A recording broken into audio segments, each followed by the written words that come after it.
New chapter, migration. So what is migration? The movement of people from one place to another place or one country to another country is known as migration. Next, types of migration. Migration are divided into several categories. At first, we discuss about internal migration and external migration. What is internal migration? People moving within the country from one place to another place, it's called internal migration. And what is external migration? People moving to a new country or a new continent, it's called external migration. Okay. Next, immigration and immigration. At first, we discuss about immigration. When a person leaves own country and moves to another country, it's called immigration. For example, a person leaves India and goes to Canada to settle there. It's an example of immigration. And the person who immigrates, it's known as an immigrant from his or her own country. Okay. Next, immigration. When a person arrives in a new country after leaving his or her own country, it's called immigration. For example, a person who arrives in Canada from India is said to have immigrated to Canada and is known as an immigrant in Canada. Clear?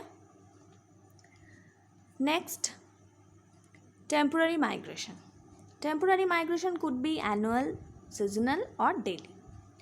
For example, people may move to lower regions from mountains during the winter season. It's an example of seasonal migration.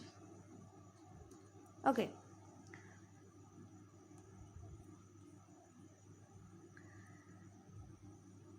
Next, migration between rural and urban areas. Based on the direction of movement, migration is of 4 types. These are rural to urban, rural to rural, urban to urban and urban to rural. So at first we discuss about rural to urban migration.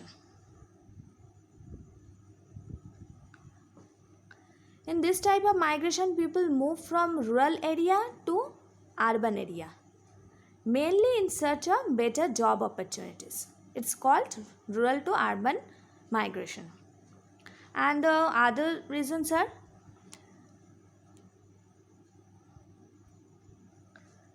villages cannot support a rapid increase in population, reduced food supply, shortage of land, etc.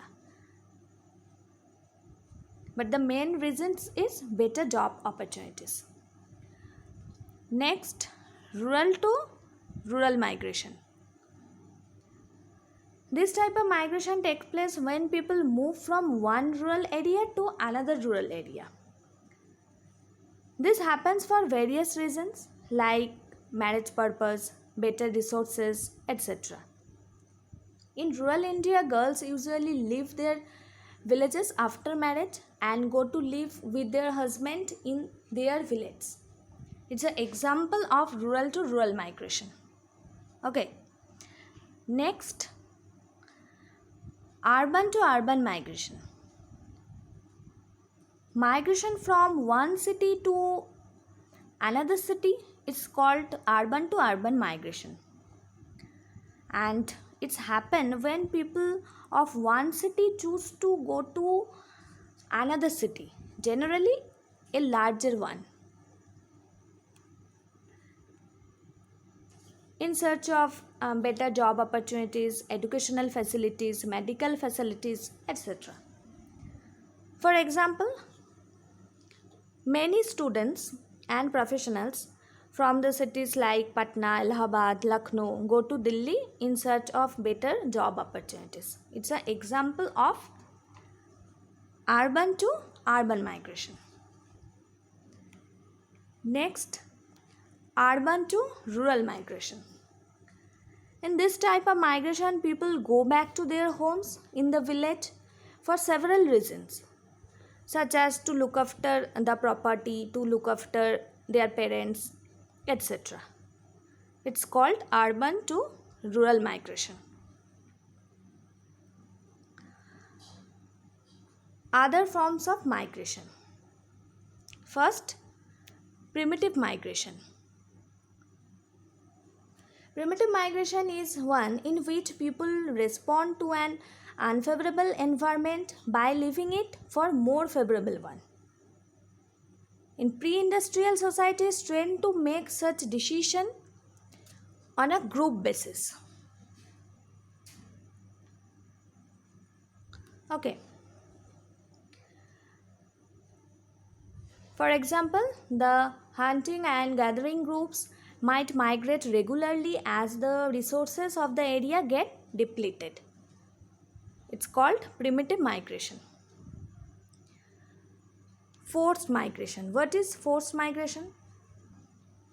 When people living in a place are forced to leave the place due to the reason like poor living conditions, lack of political freedom, wars, famine, etc. Then it's called forced migration. Free migration is another type of migration. In free migration, people have to choose to either stay or move. The decision to move is based on people's personal choice, and it is mostly guided by the factors like better job opportunities and better living conditions. It's called free migration based on people's personal choice. Illegal migration. Illegal migration is one where people break immigration laws and moves to other countries. For example, crossing of a country's border. It's called illegal migration. In such cases, migration becomes illegal. Okay. Next, why people migrate?